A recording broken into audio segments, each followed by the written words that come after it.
Hey guys, today we want to talk about, are you building bridges or are you building walls in your relationship? Because you might not be aware of it, but normally you're either building a bridge of intimacy and connection and fun and adventure, or you're building separation or avoidance, or even the silent treatment.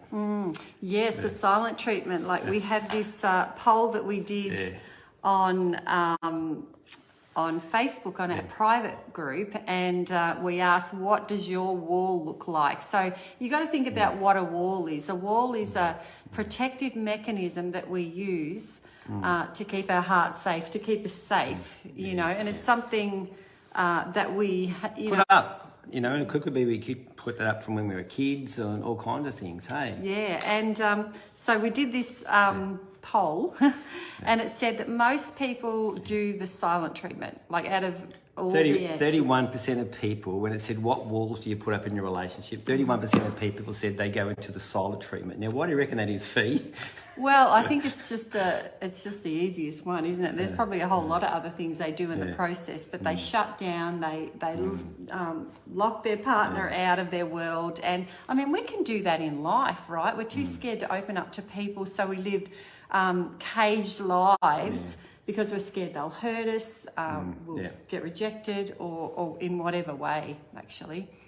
Yeah, it's really interesting, the silent treatment as a wall. You wouldn't think that the silent treatment is a wall, but like a wall separates someone from the outside coming in or someone from the inside getting out. So whenever we put up walls in our relationship, and regardless, you know, how they got there and why and whatever, I mean, I think one of the first things is recognising is that walls don't build a relationship. We understand why we put walls to protect us, and there can be some healthy walls just around a relationship, a boundary. You'd call that. But where we're talking about the negative walls, like the silent treatment, or getting angry, or avoidance, or language, or whatever it might be, or you'll never hurt me again type of stuff. But the relationship can never grow if we're going to be putting up walls, and most people are not even aware they've got walls up and are in their relationship in so many ways. Yeah, and ultimately we're really missing out on connection, aren't we? So, you know, you can be reactive, where you put up a wall, or you can be proactive. And proactive might be, I'm going to put up a boundary, but it's like boundaries like a fence line. It has a gate. I get to choose who comes in and goes out, right?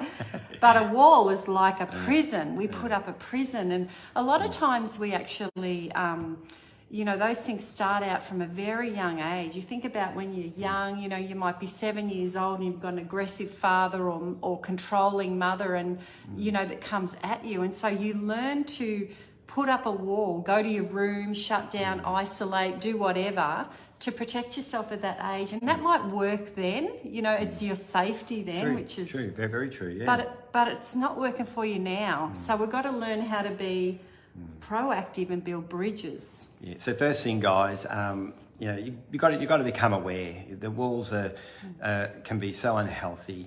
So we don't want to build walls. We want to build bridges, because if you build bridges, it's been interesting watching what's going on over there in Ukraine, and just strategically how the Ukrainians are trying to take out the bridges to stop the mobility of the Russians advancing. And so, you know, like a bridge builds flow, it builds connection, it builds life and whatever. And so we want to encourage you this week as first thing, become aware. Have a look at yourself and think, gosh, am I blocking you out in any area? So firstly, awareness. And number two is, how do you build bridges? Because I love what Sammy Whitehouse said in the comments this week. She goes, building walls is so easy, but they're so difficult to pull down. And it's so true. But if you really want to have an unbreakable love, you really want to have connection and flow and things moving in your relationship, you've got to find a safe place as a couple to have a conversation around why you might be feeling hurt, or why one person might think you got a wall, the other person hasn't. But if you can have that conversation in a safe place and just even start talking about, why do you walk away and don't answer me, or why do you get so angry when I bring up this topic? You know, you really got to start building bridges starts with number one, awareness, number two, communication. So we don't want to react, we want to be proactive when it comes to building bridges and building a real love that lasts in our relationship. Yeah, and doing that needs to be in a place where you're not in the argument. That's the worst place to talk about it. It's when you're calm, and like you think about what happens when it almost becomes a cycle when you get in conflict. It's like you make that move, I make that move, you make that move, I shut down, and then we're all out. What's so funny, or not funny actually, what's sad, I mean, there's been plenty of times in our relationship where however it started, I knew where it was going to end. It always ended at the same place. Yeah. And it's because, whatever the trigger was, we had this wall that we couldn't get around that finally we did. Yeah, and so you have to identify, instead of blaming each other, you've got to identify that this is like a cycle, this is a dance.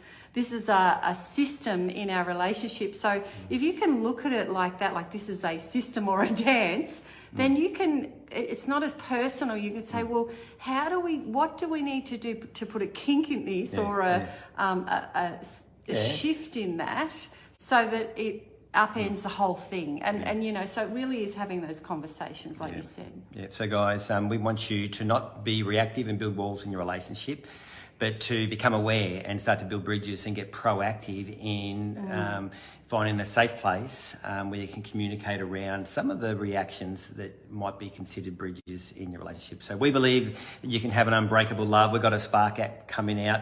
Hopefully it's only in the next week. We had the beta test over the last couple of weeks. We found a few little things that need fixing, but it's going to be so much fun. Honestly, we found a way to gamify relationships in 4 key areas where even the guys are going to love to play this Spark app. That's a great bridge. That's a great bridge. All bridges are proactive. So hey, send them a cute little message. Yeah. So guys, let's build let's build bridges, not walls. Thanks, guys. Bye. Bye-bye.